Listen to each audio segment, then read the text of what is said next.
Hi, My name's J.C. McCauley. I'm Naisha McCauley, and you're watching AccessTV.org. Good evening and welcome to a special edition of the State of Black Hartford. My name is Lew Brown and I am indeed honored to be here as we kick off this new year of 2017. Our guest this evening, starting to my right, Janice, Flemming's butler. Jan, welcome. You're welcome, Lou. And Sister Michelle Mohammed. Welcome, Lou. If her face looks familiar, Sister Michelle was the one speaking at the Artist Collective back in November, that wonderful event where people didn't want to leave. Mm-hmm. Why? There were people of all stripes.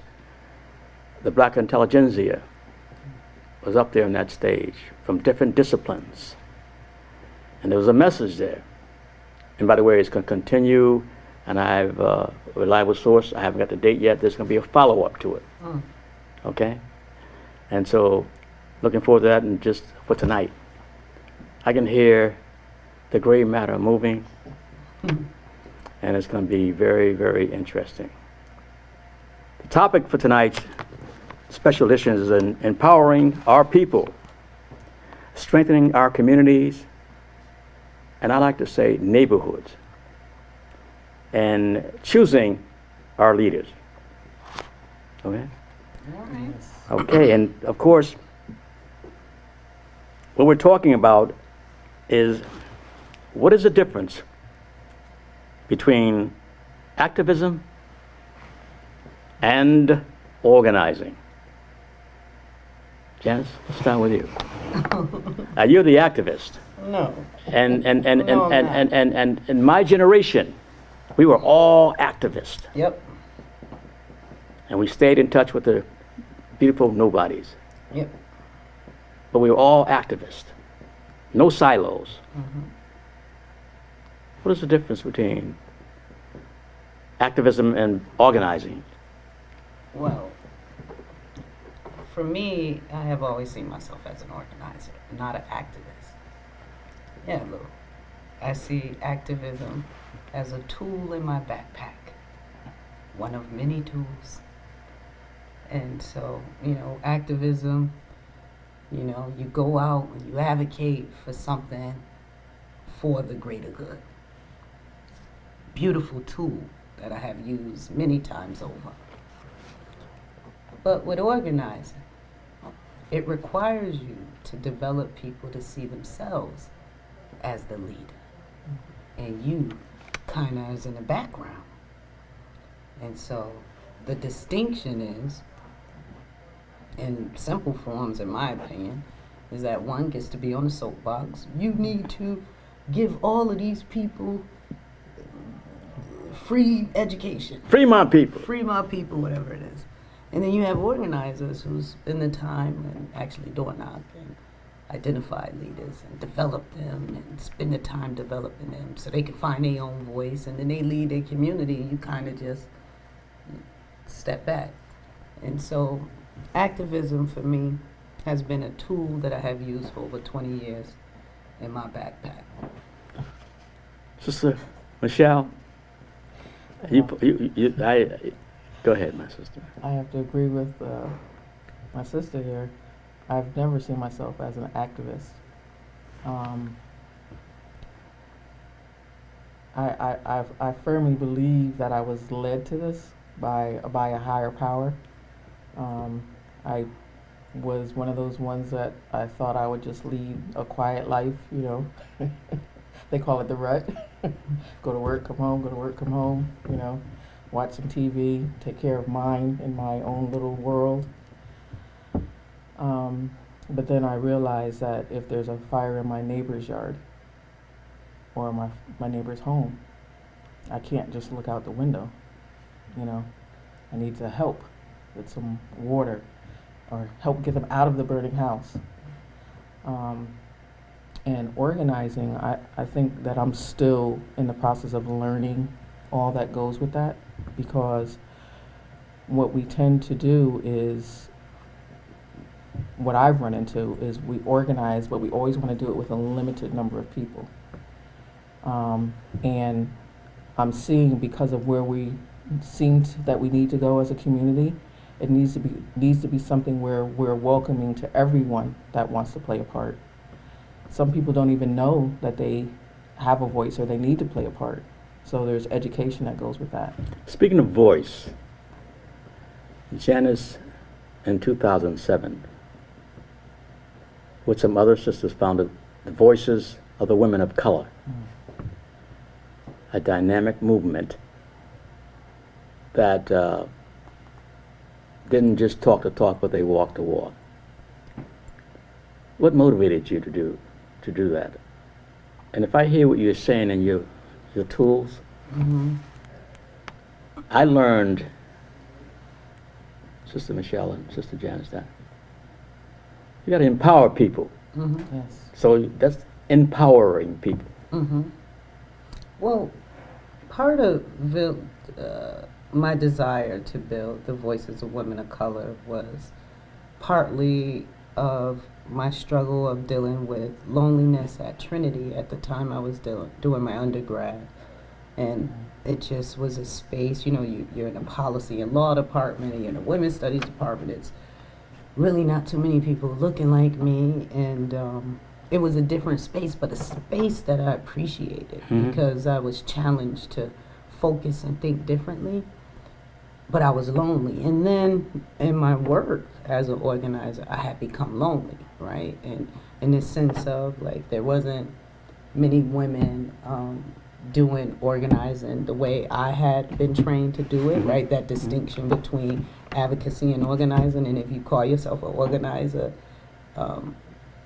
you may use that term that I may not see you that way. I may see you as an advocate, like a tool in a backpack, right? And so for me, through that loneliness, and I found other women who was experiencing that loneliness. And for 2 years. When you say loneliness, you know, I worked in a space where you're dealing with predominantly all men, whether it be black or white. okay. And oftentimes in those spaces, you become invisible as So do you think you were dealing with sexism and racism?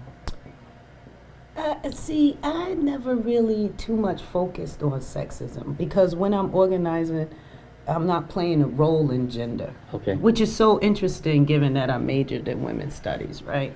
I don't when I'm working tend to focus on my gender role. Okay. That becomes obsolete, and so I don't really tend to focus on if I'm being treated unfairly because I'm a woman, or racism is what it is, right? And it's something you experience all in your day-to-day life, and so I'm have an awareness of that. It's this other loneliness, right? Okay. So you had Betty Friedan, who talked about, right, in her works, this how white women was feeling this mystical blue, right? You're talking about your experiences, that loneliness at Trinity. And in my work too, at some point. Okay. Remember, Lew, I've been organizing for over 20 years, right? People forget about that. Forget that. 20 because years? I'm so young. Has it been 20? It has. Plus you swim, I and swim. you're in I work you're in out. good shape. Yes, you work this is out, true. and This you is wear true. something that's called Yes. Wonder Woman. Yes. Yes. And when you go on vacation, Yes, I relax. with Sister Michelle, New York. If you don't mind me saying it, New York to Connecticut, but in Harlem and Connecticut, from Bridgeport to Shelton to Litchfield County, up in Litchfield, Connecticut, Yes. Wow. and here you are. Yes. And so, was that the basics for your valid opinions now? That and I find I've been listening to you I think here at the that- State of Black Hartford. I've been listening to you. I think that, where I am is still evolving. Still You know, evolving. I as I share with my brothers and sisters often as we study together in the mosque, I said, when I was a Negro, meaning I didn't understand, I really believe in the Dr. King that said, white and black together. That's how I was raised. Okay. And not that I don't believe that this should be done, but what I've run into is that somehow we always end up taking a back seat in that. We never come to the table as an equal. Mm-hmm. And that was challenging for me. My sister speaks of the loneliness when you wake up one day and you realize that, from your family's vantage point and people that I went to school with, that now you become this quote unquote militant. And I don't describe myself as that. I don't see myself as militant. I just see myself as wanting to take a strong position advocating for what's in the best interest of our people. And at one point in her growth here in Hartford, Janice Flemming Butler was considered as a militant. Oh, all the time. Now I'm considered sometimes either sellout. Most recently, that's a new one. Sellout. That doesn't bother you? No, nothing bothers me. I get up every day and do what I have to do. I don't get bothered by that. I understand it, right? Because my work looks different now, right? And you talked about evolve, right?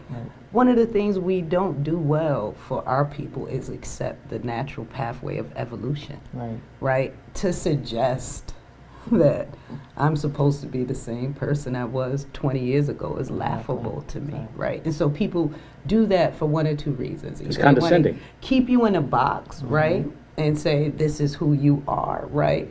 Or it's easier for them to say, no, Janice, you working on this project, that project, you had to sell out, right? They can't, it can't be that intellectually capacity to shift and build something that's your own. We're very, very, very specific when we built the Voices. It said we will not be a nonprofit, right? So you monetize yourself. Yeah, because as you evolve as an organizer, you realize that once the private sector move into the game, that you have to become brokers now.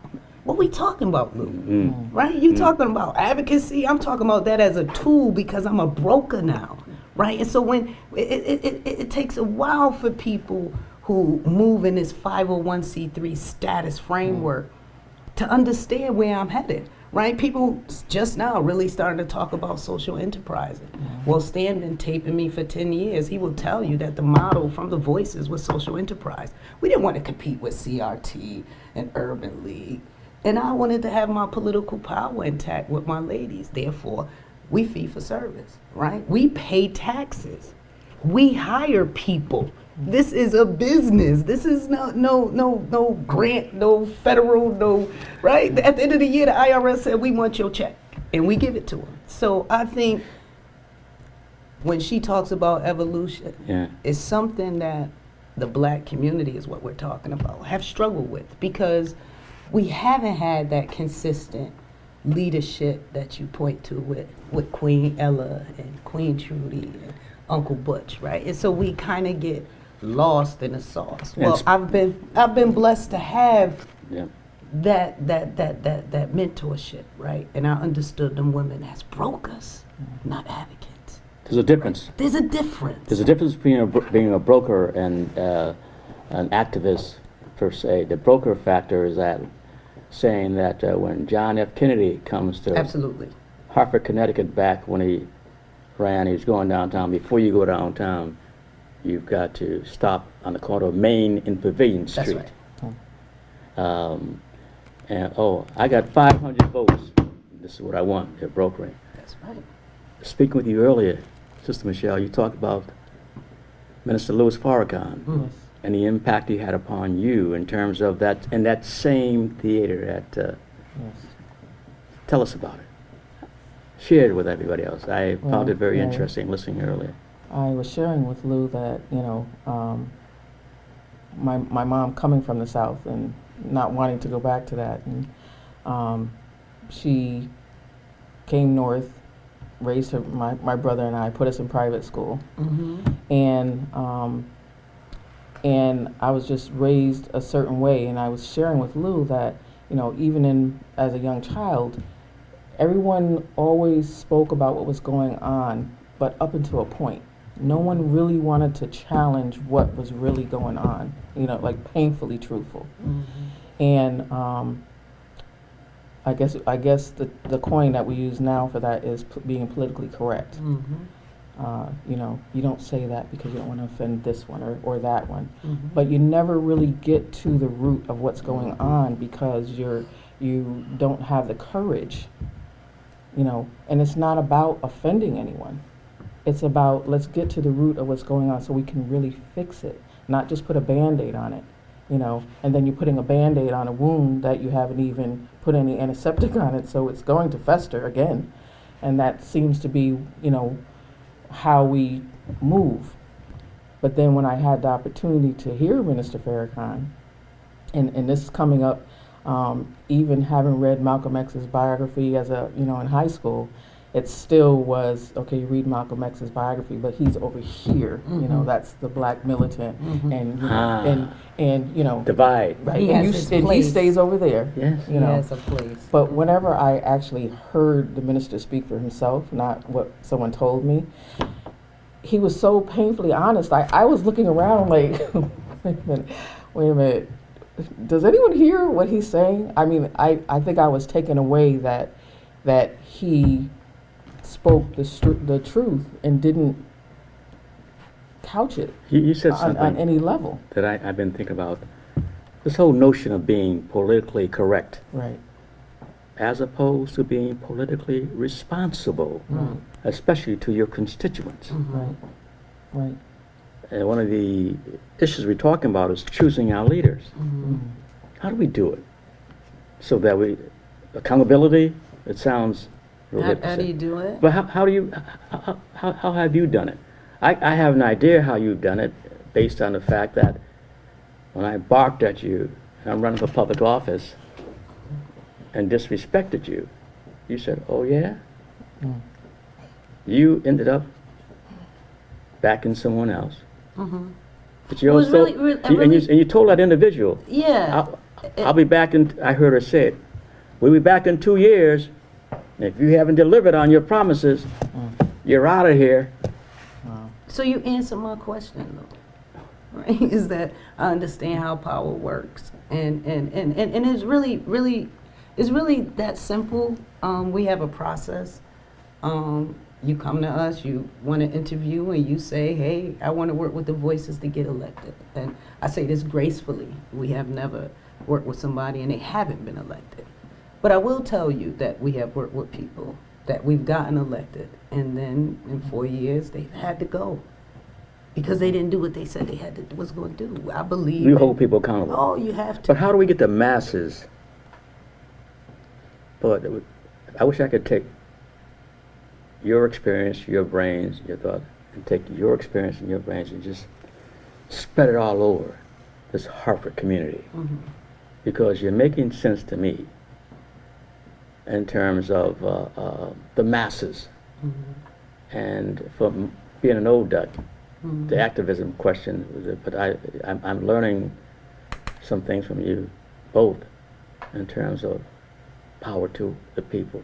Well, it's not a trick, Lou, right? I've shifted, like I said, and I'm looking through a new lens with my work, and so are the Understood. voices. And so we yield to the upcoming advocates and upcoming organizers as it relates to what's next, right? And so I did my piece, and now what's next? What can't be next is just advocacy, right? It can't be we had a rally to just close down something. Right.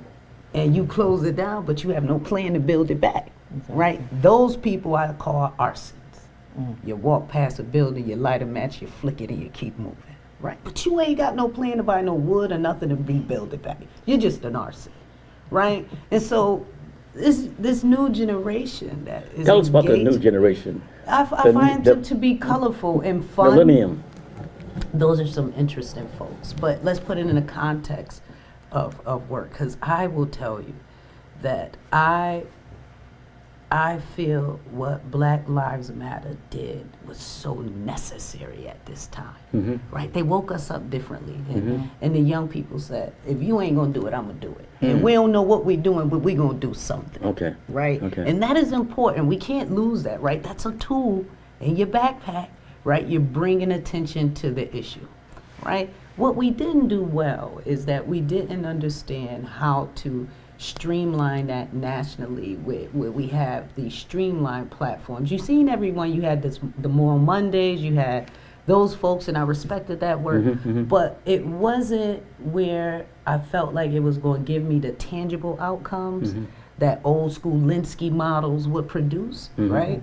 And so I enjoy it, but I see it as a tool, and I think so there's that, and then you have these new young leaders, right? I have young leaders come to me all the time talking about, you know, I look young, but they'll be like, Jay, I just want to be like you. Well, this is 20 years in the making. You know what I'm saying? I'm on my third term of burnout. Every 7 years, an organizer burnout, right? And so they want it now, kind of like it's me. I done graduated. I'm fantastic. I'm a leader. But are you confident that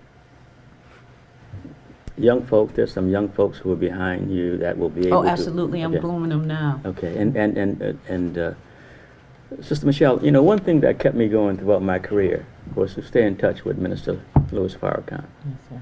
And if not, just read the papers and whatnot.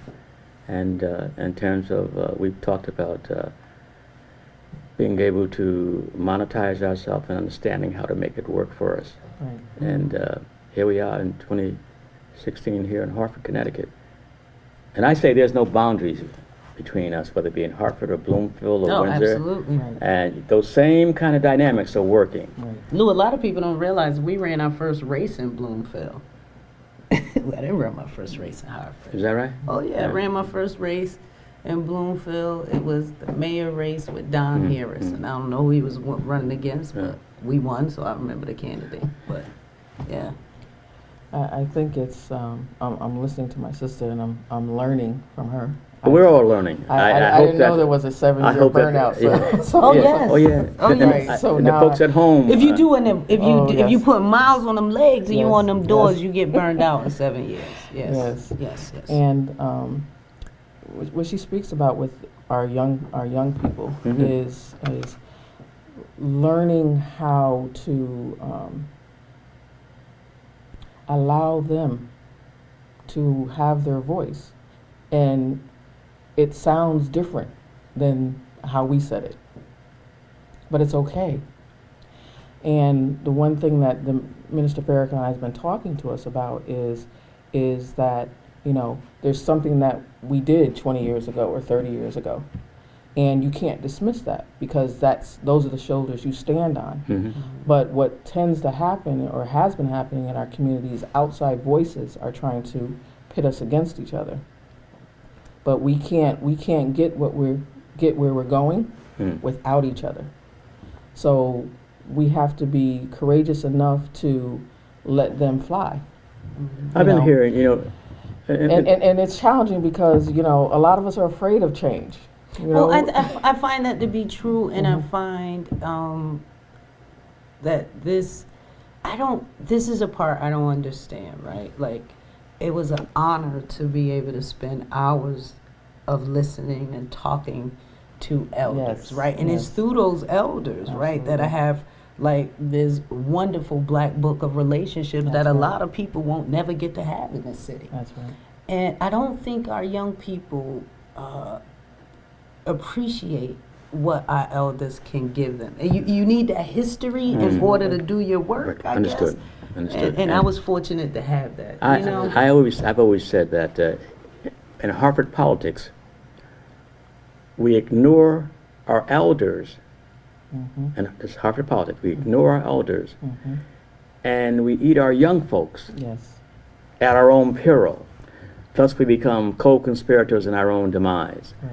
In this city, the fact, with the demographics being what they are in this city, to refer to ourselves as minorities, Exactly. I think is reprehensible.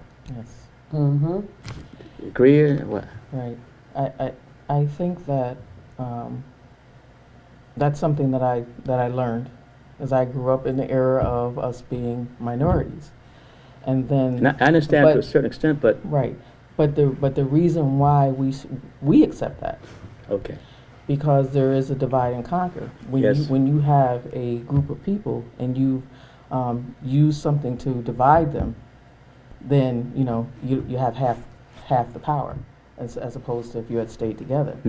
And we have to become wise as a community to understand when that's being whispered into our ear. Well, yeah, that's a tricky thing, and this is why what we have to learn, quite frankly, is patience, right? And we have to throw each other. Young folks are saying, No. In terms of development, right? Okay. See, this is the difference, right? The topic is about the distinction between advocates and organizers. Gotcha. Advocates want it right now. Organizers understand there's a Exactly. short-term, intermediate, and long-term plan. Exactly. And the short term is all about the conversation. Back in my day, I would meet 5 people a day. What's that, Lew? 25 people a week times 4. And Times when 4. we was organizers, you wanted to show off, so you write their names on the board and Yeah. let everybody come in your war room and see it, right? So you meeting people. It's a very different thing now, right? Right. So when we talk about patience, the success in the Voices is that we met for 2 years in an apartment before we did anything. Wow. before you went public, if you Before will. we went public, the only man who was welcomed in the room was Stan, but he will tell you he couldn't talk. And when he opened his mouth, he would be shut up. All he was supposed to do was take. No men allowed. I'll be quite honest with you, I remember that. You remember, right, Up Lew? in, was it in Westwood those? Oh, no, Gillette Street. Gillette Yeah, you Street. couldn't talk. You know, you couldn't, no men allowed, no nothing, right? And for 2 years, and guess what I did? I invited women that I knew who didn't get along, but was tough leaders, right? And they walk in the apartment, oh, you invited her? You better get to know her, because I need both of you. That's right. Right? And you put them in Absolutely. small spaces where they got to say, sis, can you pass me that? And then after a while, get warmed up, hand me that. Right? And then we start crying, and then we start loving. The third year, we decided we want to be in business. Right? But you've been very effective in that regard, though. Yeah, And because of patience. Right patience now. and And trust and love. Yeah. And I get that as well. In And my not rela- alone, right? The Right. good thing is, Yeah. how could I ever do this without Carla, without Evelyn, Yeah. without Andrea, without my money girl, Angie, you know, Chicky, and you Yeah, know, yeah. and BB. It's a real system. Yeah, and what it is it's no sorority, right? It's about business, right? People always try to be like, oh, they're a girl group, right? Right, and this is not to downplay what some bad sisters. We got one of them, probably about two of them, who getting awards from us this year. But we weren't a sorority, right? We're a business, right? By the way, you're having your affair The in 25th, March 25th, all women's line up, 10 years business, 5th year anniversary. We're excited. wow, you We're have to excited. be. We got And, some tough sisters getting awards this year. and you know, the respect extended, in my estimation, in the Nation of Islam, and the contributions of the sisters. Yes, I admire them. I Lew. I admire think they it. do it well too. Oh, yeah. I mean, Yeah. If I was into any religion, right, and if my grandmama probably wasn't Baptist and would kill me, Muslim would be where I would reach. and I'm very Well, serious. well, that's where I came It's the from. discipline That's where I of the came- Muslims that I appreciate. That's where I came from. My Baptist, my grandfather was a Baptist minister, and That must have been interesting telling them you're a Muslim. it was. It was very interesting. But something that my mom shared with me that my dad said was that he felt that it was a good place for me at the time, because I had 4 young children. You know, the structure and the discipline. And, you know, growing up, you know, in the Baptist family, you know, and I had other friends who fathers were pastors and whatever, so we were always referred to PKs, preachers' kids, and you always know that once you get to a certain age, you stray. But you have to have something to come back to. We quoted in the church every Sunday, train up a child in the way that he or she should go, and when they are old, they will not depart. The thing that I appreciated about coming into the Nation of Islam when I did is as I was trying to find my way. I'm a young mother. I have 4 children. I'm newly married. I'm away from my family because they're in New York, so I'm here. And the support that you would normally have, they were there, but they still were 2 hours away. So what I always chuckle to myself, because I always firmly believe that Allah has a very good sense of humor. And I just felt like he did some things in my life that I really firmly believe that if I had not gone through, that I would not have been open. And my first experience coming to the mosque was the big event was the Million Man March. Oh, wow. So sisters were very instrumental We got in bringing that to the about 4 forefront. minutes. And, my thing is always about what are we going to do about it in terms of leadership. I'll start with you. In terms of the politics, leadership, are you optimistic? We're talking about Hartford. I'm talking am. about, can we, because who is it that said all politics is local? It is, very much so. So, neighborhoods. Are you optimistic? I'm very optimistic. And what I'm optimistic about is I've spent 10 years developing mostly men, right? The women, we were developing men, right? I have some women that I've been developing real quietly. And they tough. They be ready in about 2 more years for me to rule them out. Knocking for themselves and All that, and I may introduce a few political candidates too in the next few years. Right? Okay. I've diversified the pot a little bit. Women are smarter than men, so I can do more with them when they develop. Right? Oh, I would say something, but I'm a You know mom. it to be true. I'm a mama's boy. Yeah, you know it to be true. You know it to be true. I'm a mama's boy. Yeah, so with the women, I could do a whole bunch of different things with them. So I'm very optimistic. And Sister Michelle? I'm always optimistic. Yeah.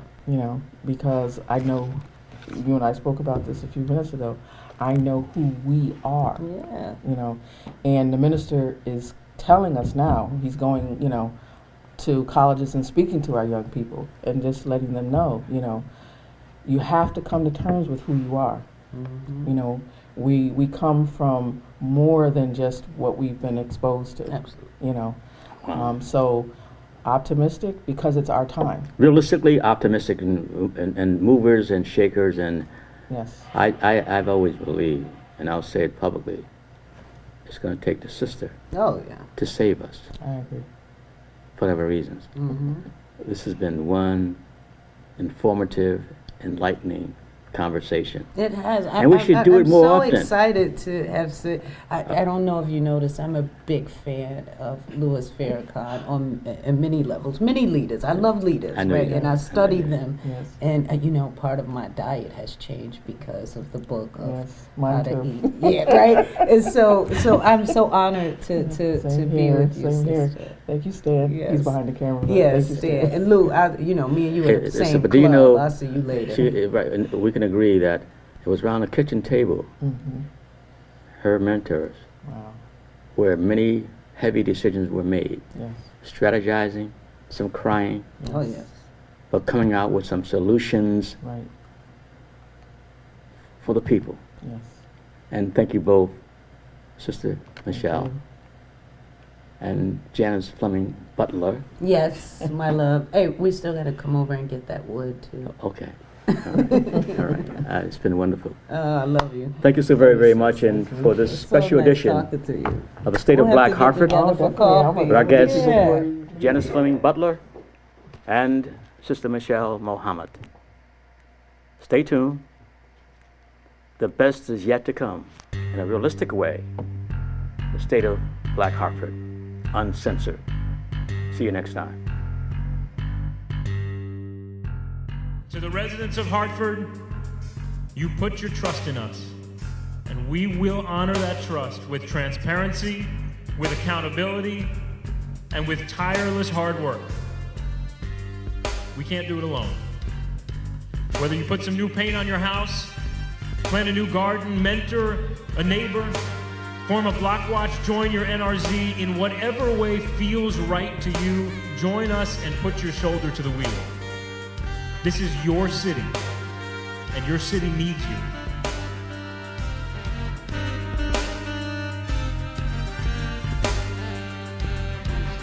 And it's time for us to stop being apologetic for wanting to be independent, self-sufficient, and being able to take care of ourselves, so we're no longer a ward of the state. And we need to make that declaration known, that Hartford is open for business, and we are not apologizing to anyone anymore. It's time to stop being reactionary and taking our rightful place as the municipal government of the capital city of the richest state in the nation, and stop saying we are sorry. Our time has come.